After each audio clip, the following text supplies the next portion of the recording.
Hey guys, my name is Joe Silva, owner at Qbellies BBQ in Southern California and a B&B Pitmaster. Today we're talking char-logs. So what is the char-log? Just like a briquette, it's compressed charcoal that has no artificial binders or fillers. So as the name suggests, they're log-shaped and they have a hole in the middle for that optimal airflow. To all my friends who are just starting out in the barbecue world, fire needs two things: fuel and oxygen, and these char-logs provide the best of both. So why is oxygen important to your cook? Without that proper airflow to your fire, you'll see that white, billowy, thick smoke that you never want to cook in. So having these holes in the char-logs is crucial to your cooking process. The best way to light up these char-logs is to use a charcoal chimney, and here's a tip: stand them straight up when lining the inside.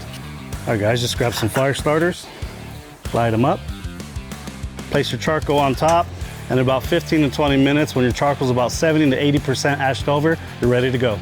Remember, you can't have barbecue without B&B.